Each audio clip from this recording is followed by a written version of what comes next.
பழத்தோட்ட ஊழியங்கள் கர்த்தரருளின ஊழியங்கள் திராட்சை பழத்தோட்ட ஊழியங்கள் கர்த்தரருளின ஊழியங்கள் அவரில் நிலைத்திருந்து கனி கொடுப்போம் கர்த்தர் வாய்க்க செய்வார் அவரில் நிலைத்திருந்து கனி கொடுப்போம் கர்த்தர் வாய்க்க செய்வார் துதி உமக்கே துதி உமக்கே துதி உமக்கே என்றுமே என்றும் துதி உமக்கே துதி உமக்கே துதி உமக்கே என்றுமே என்றும் துதி உமக்கே என்றுமே என்றும் துதி உமக்கே என்றுமே பழத்தோட்ட ஊழியங்கள் கர்த்தரருளின ஊழியங்கள்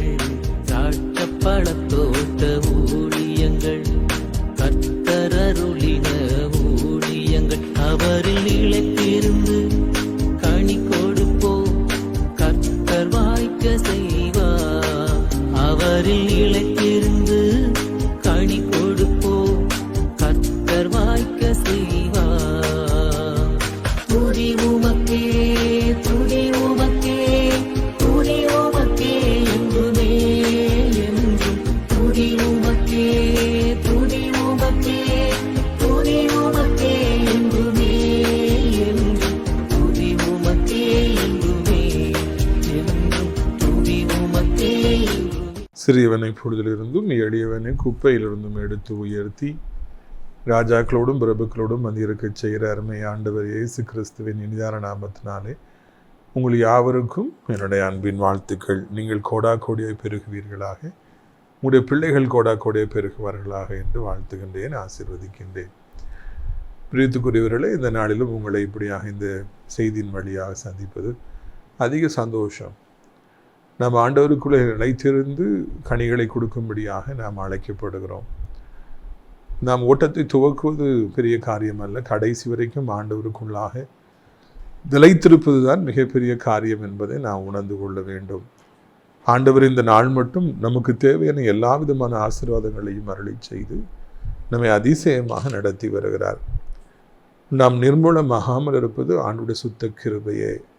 அவருக்கு எப்படி நாம் நன்றி செலுத்துவோம், எப்படி நாம் அவருக்கு நாம் நன்றி கடனை திருப்பி கொடுப்போம் என்று நமக்கு தெரியவில்லை. ஒன்றே ஒன்றுதான் செய்ய முடியும், அவருடைய ஊழியத்தை செய்ய முடியும். அறுப்பு மிகுதியாக இருக்கிறது. எத்தனையோ ஜனங்கள் இன்றைக்கு கட்டப்பட்ட நிலைமையிலே, வியாதிப்பட்ட நிலைமையிலே, துன்பத்தின் மத்தியிலே, வியாகுலங்களின் மத்தியிலே வாழ்கிறார்கள். ஐயோ, என் கடனை திருப்பி கொடுப்பது யார், வழியே எனக்கு இல்லையே, இந்த வியாதிலிருந்து என்னை குணமாக்குவது யார் என்று சொல்லி தவித்து நிற்கிற பிள்ளைகளுக்கு ஊழியம் செய்வதற்காகவே நாம் அழைக்கப்படுகிறோம். பிரியத்துக்குரியவர்களே, இந்த சனிக்கிழமை கர்த்தர் சித்தமானால் மார்த்தாண்டம் வெட்டுமணி ஜங்ஷனில் உள்ள அந்த OMC ஹால், அந்த பாலத்துக்கு கீழாக இருக்கிறது அந்தோனியால் கோயில் போகிற வழி. உள்ளே வந்தீங்கன்னா கொஞ்சம் தூரம் நடந்து வந்து வலது பக்கத்தில் படிகளில் ஏறுவீர்கள் என்றால் அங்கே இருக்கிற ஹாலிலே நான் உங்களுக்காக காத்திருப்பேன். காலை 10 மணிக்கு கூட்டம் ஆரம்பித்து 1 மணிக்கு நிறைவுறும். நிறைய பேர் வராங்க.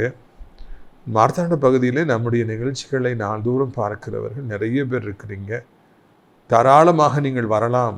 இது நல்ல சந்தர்ப்பம். உங்களை தேடி தேடி மாதந்தோறும் நான் வந்து கொண்டிருக்கின்றேன். இதை பயன்படுத்தி கொள்ளுங்கள். நிறைய பேர் வந்து விடுதலை பெற்றுட்ருக்காங்க. நீங்களும் வந்து விடுதலை பெற்று செல்லும்படியாக அன்போடு நான் அழைக்கின்றேன். பிரியத்துக்குரியவர்களே, அது மாத்திரமல்ல, கர்த்தர் சித்தமானால் கூட்டத்தின் இறுதியிலே உங்கள் அனைவருக்கும் சிறப்பான விருந்து வழங்கப்படும். நான் தனித்தனியாய் உங்களுக்காக ஜெபிப்பேன் என்பதை நினைவுபடுத்த விரும்புகிறேன். நம்முடைய ஊழியத்தின் சார்பாக கட்டப்பட்டு நடத்தப்பட்டு வருகிற அடைக்கலான் குருவி முதியோர் எல்லாம் அநேக முதியவர்களுக்கு அது ஆசீர்வாதமாக இருக்கிறது என்பதை நீங்கள் அறிவீர்கள். அநேகர் அங்கே வந்து தங்கி அவர்கள் இளைப்பாறுகிறார்கள். தினந்தோறும் அவர்களுக்காக நல்ல நல்ல ஊழியக்காரர்களை அழைத்து கொண்டு வந்து அவர்களை ஜெபத்திலே நடத்தி அவர்களுக்கு நாம் ஆறுதல் அளித்து வருகிறோம். அதற்காகவே நல்ல ஊழியக்காரர்கள் அங்கே வராங்க, தினந்தோறும் வராங்க. 3 வேளையும் அவர்களுக்கு மிக சிறப்பான உணவை நாம் அளித்து வருகிறோம். இதை நீங்கள் அநேகருக்கு தெரியப்படுத்தி அநேக முதியவர்கள் வந்து தங்கும்படியாய் நீங்கள் செய்யுங்கள். உங்கள் வீடுகளில் நல்ல நாட்கள் வருகிற பொழுது இங்கிருப்பவர்களுக்கு நீங்கள் தாராளமாக விருந்தளிக்கலாம். அது மாத்திரமல்ல, இப்பொழுது இலவசமாக ஒரு 250 முதியவர்களை தங்க வைப்பதற்காக ஒரு பெரிய ஹால் கட்ட இருக்கிறோம். அதற்காக நீங்கள் ஜெபித்து கொள்ள வேண்டும் என்று உங்களை அன்போடு நான் அழைக்கின்றேன். பிரியத்துக்குரியவர்களே, இந்த நாளில் நம்முடைய பிரயோஜனத்திற்காக 1 சாமுவேல் 25வது அதிகாரம் 2வது வசனம் முதல். மாகோனிலே ஒரு மனுஷன் இருந்தான். அவனுடைய தொழில்துறை கார்மேலிலே இருந்தது. அந்த மனுஷன் மகா பாரி குடித்தனக்காரனாக இருந்தான். அவனுக்கு 3000 ஆடும் 1000 வெள்ளாடும் இருந்தது. அவன் அப்பொழுது கர்மேலிலே தன் ஆடுகளை மயிர் கத்தரித்து கொண்டிருந்தான். அந்த மனுஷனுக்கு நாபால் என்றும் அவன் மனைவிக்கு அபிகாயில் என்றும் பெயர்.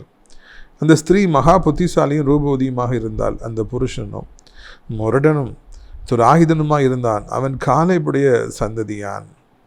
பார்த்தீங்களா, ஒரு பெரிய பணக்காரர் இருக்கார். அவர் பேர் நாபால். மிகப்பெரிய பணக்காரர், பாரி குடித்தனக்காரர் என்று அவரை குறித்து பைபிள் சொல்லுகிறது. ஏராளமான ஆடுகள், 3000 4000 ஆடுகள் அவருக்கு இருந்தன. நிறைய வேலைக்காரர்கள் இருந்தார்கள். ஏராளமான சொத்துக்கள் இருந்தன. ஆண்டவருக்கு ஒரு குறையும் வைக்கவில்லைக்கு காரணம், அவர் காலேபுடைய சந்ததியிலிருந்து வந்தவர். காலேபு என்பவர் ஆண்டவராலே ஆசீர்வதிக்கப்பட்டவர்.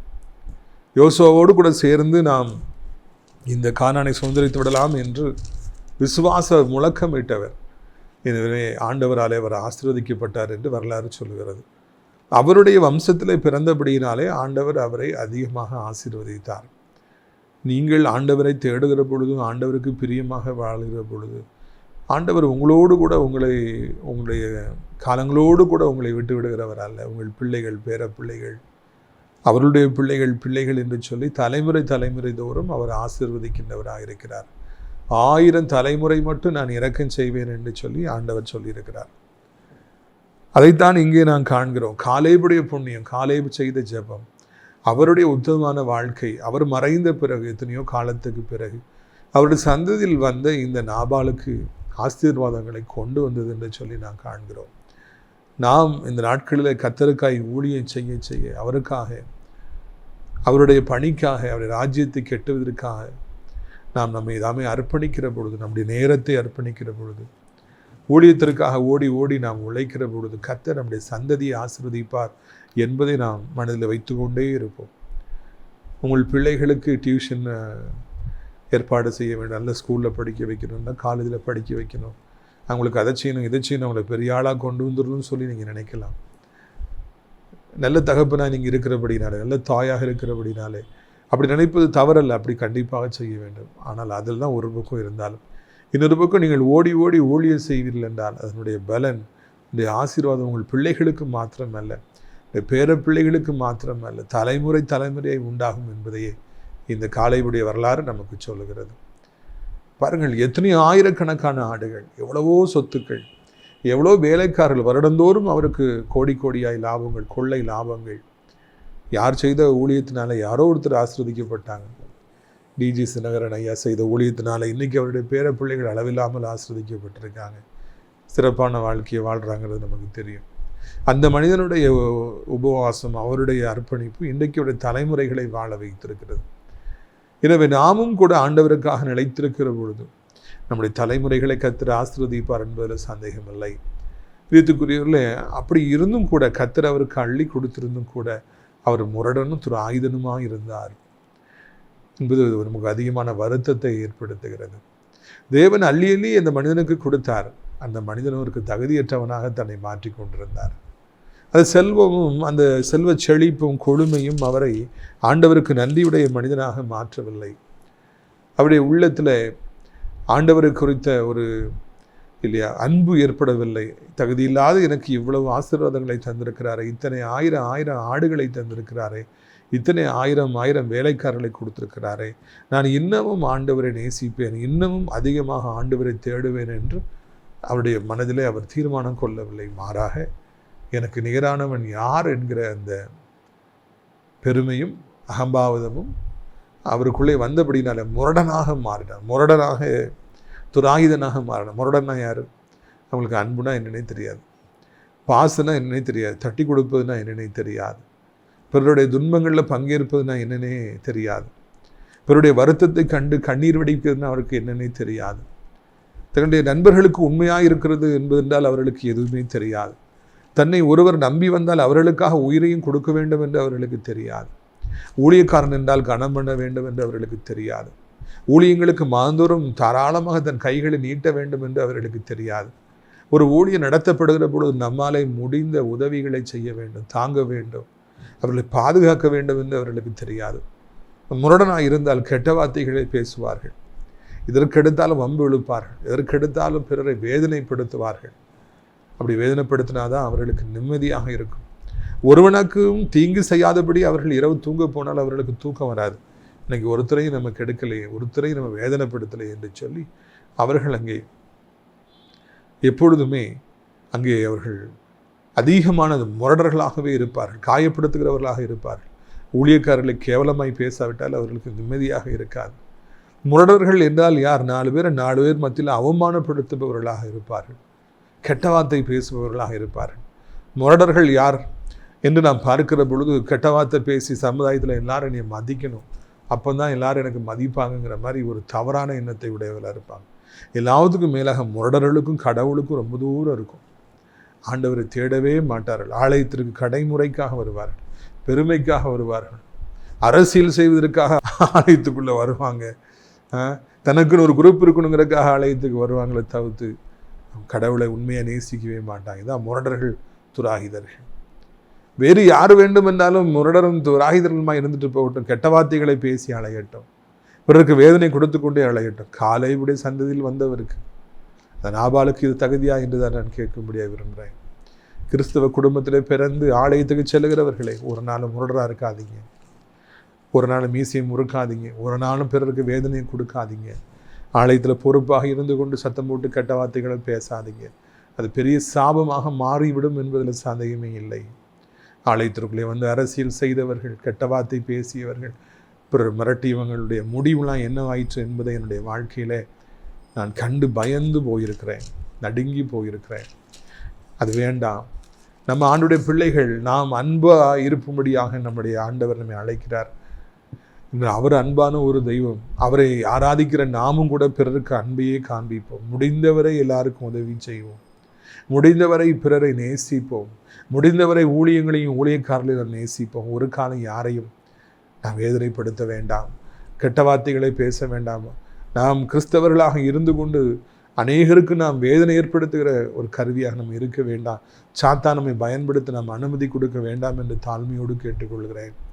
இந்த நாபால் காலேபுடைய சந்ததியில் வந்தான் என்பது எனக்கு அதிக வேதனையை ஏற்படுத்துகிறது, அதிக வருத்தத்தை ஏற்படுத்துகிறது இல்லையா?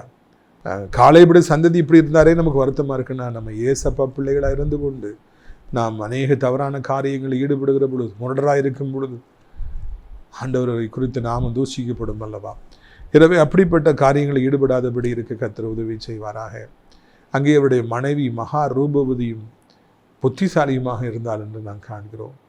கிருபைக்கு மேல் கிருபை. தகுதியில்லாத அந்த மனிதனுக்கு ஆண்டவர் இவ்வளவு ஆசீர்வாதங்களை கொடுத்தார். இப்பொழுது நல்ல மனைவியை கொடுத்தார்.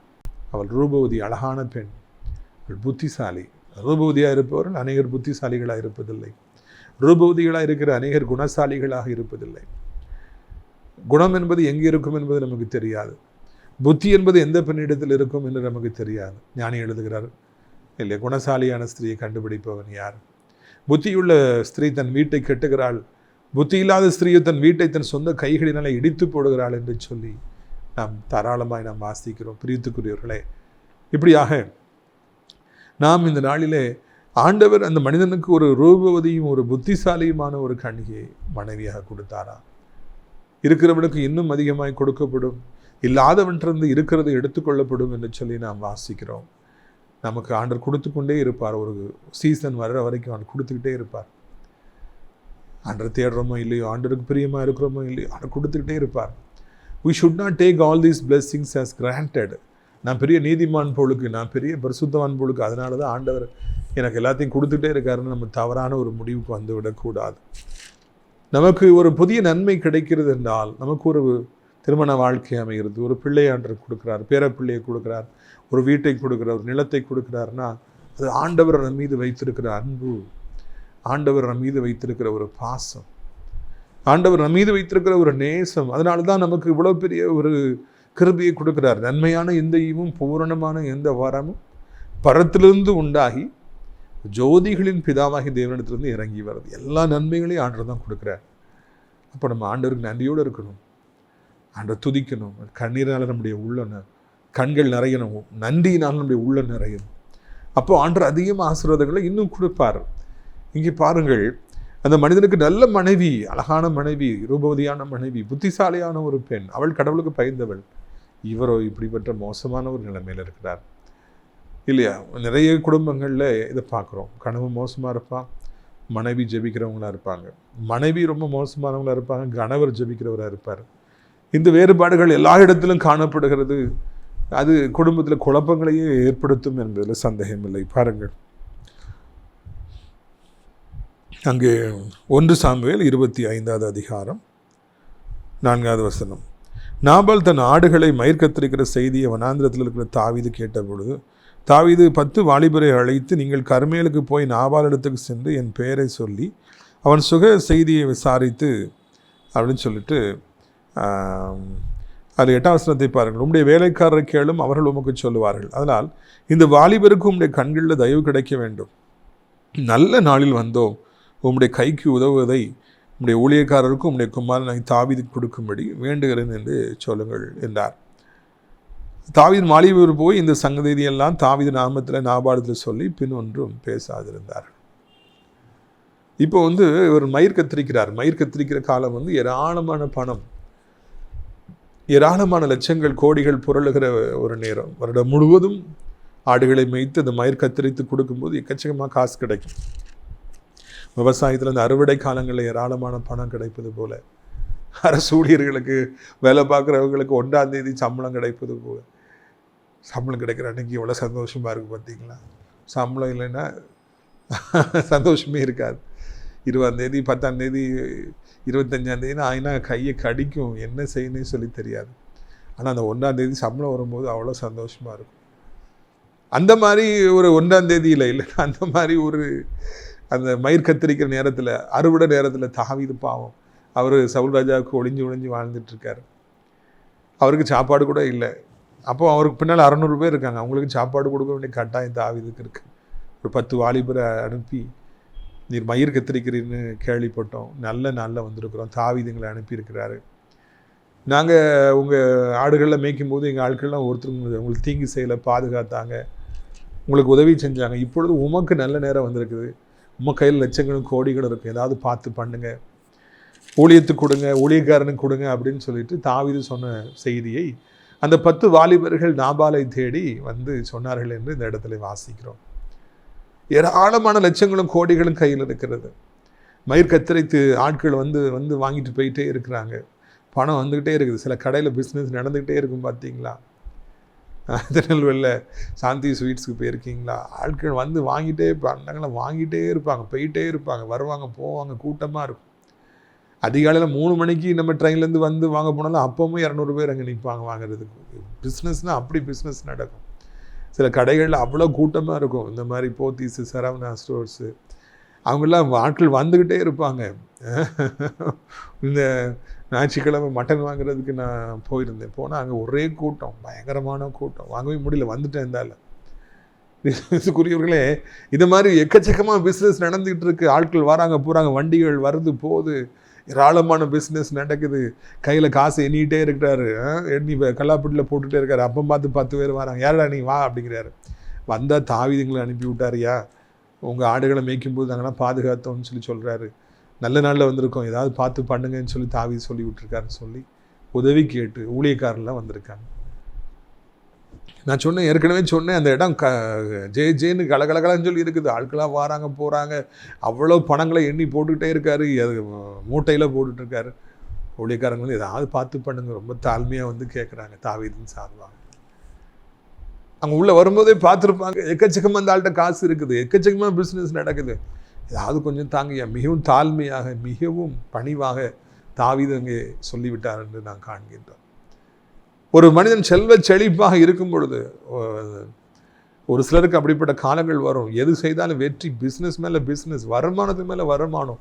அப்போ இதே மாதிரி தாவீதுடைய ஆட்கள் வருவாங்க, ஊழியக்காரங்க வருவாங்க, தேவையில் இருக்கிற ஊழியக்காரர்கள் வருவாங்க.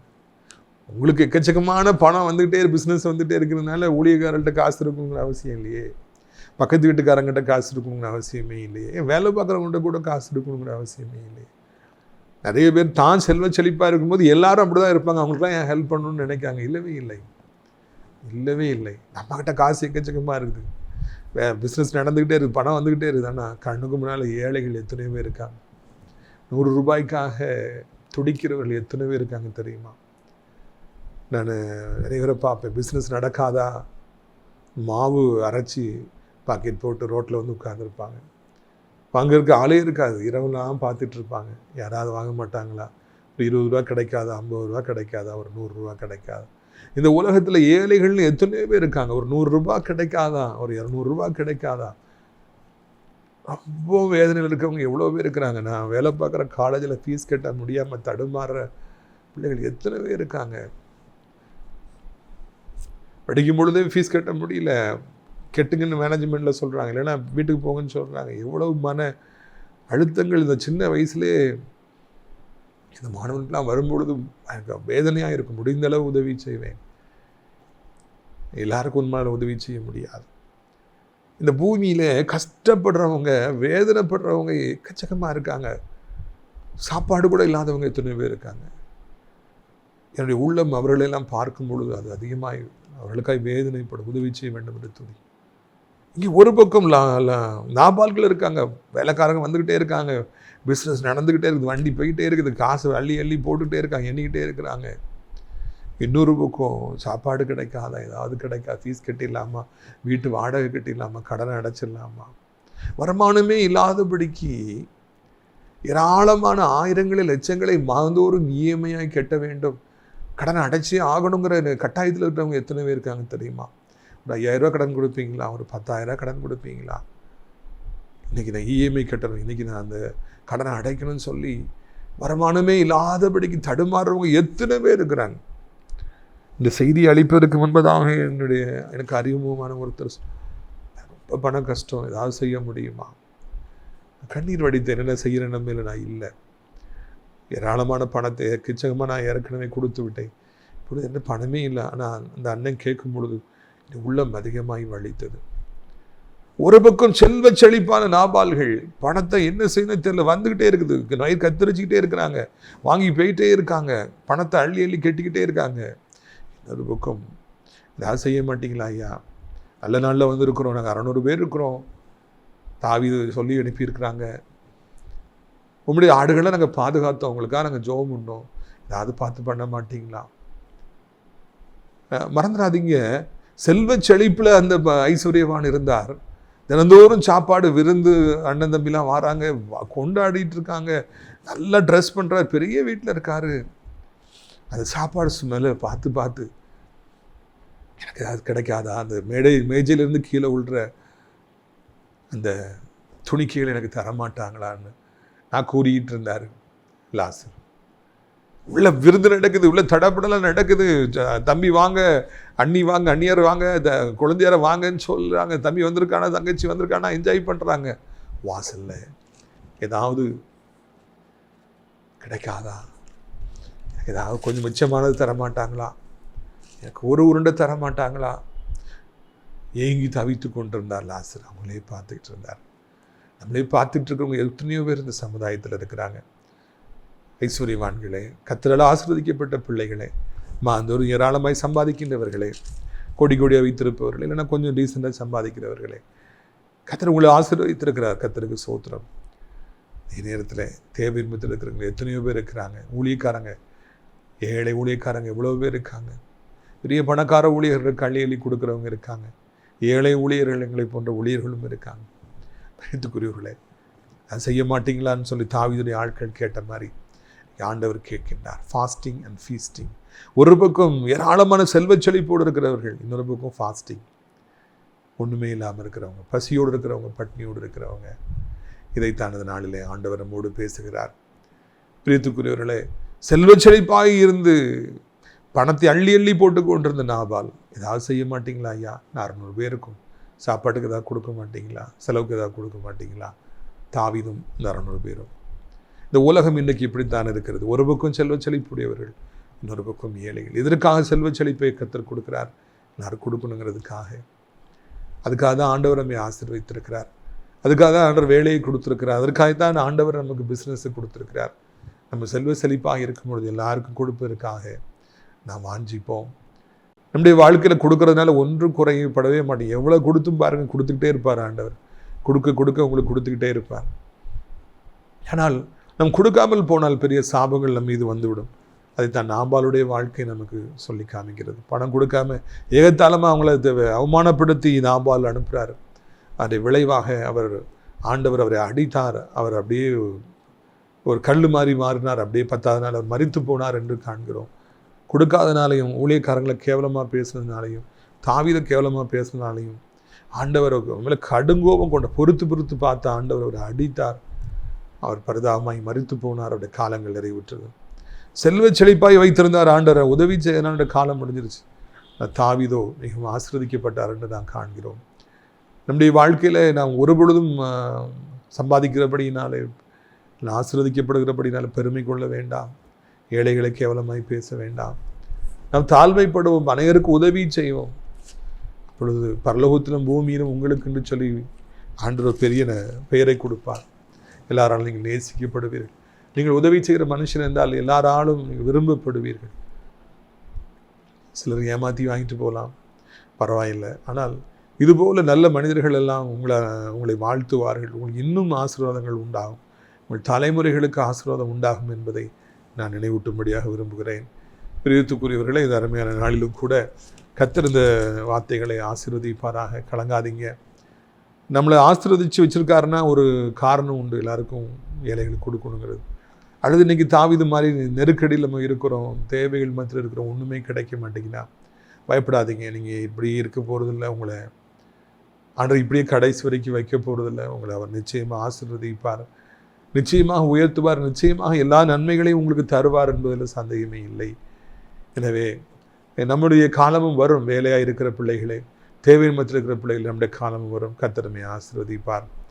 உங்களுடைய ஆசீர்வாதங்களுக்காக நான் ஜெபிக்கும்படியாக விரும்புகிறேன். கண்களை மூடுவீர்களா?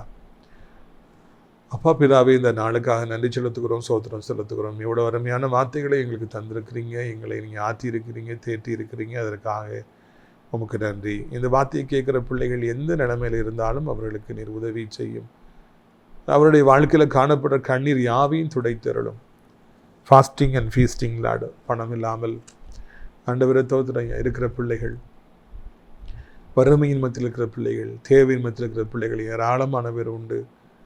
ஐயா, எனக்கு ஏதாவது கிடைக்காதா, சில 100கள் கிடைக்காதா, சில 1000கள் கிடைக்காதா, சில உணவு கிடைக்காதா, என் பிள்ளைகளுக்கு இது கிடைக்காதா என்று ஏங்கி தவிக்கிற பிள்ளைகள் உண்டு. ஒவ்வொருவருக்கும் கர்த்தர் மனம் இறங்கும்.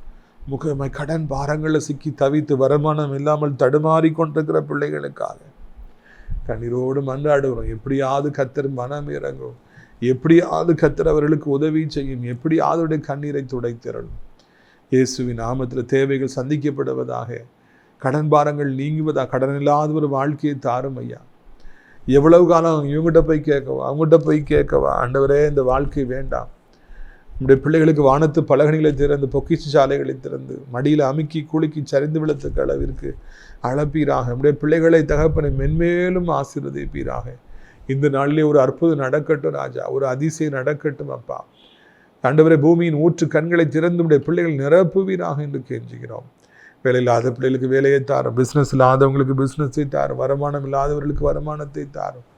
இயேசுவின் நாமத்தில் அற்புதங்கள் நடக்கட்டும், அதிசயங்கள் நடக்கட்டும். ஷபாராபா கபாலாரணா, வழி திறப்பீராக, அதிசயங்களை காணப்படுவீராக, அற்புதங்களை காணப்படுவீராக.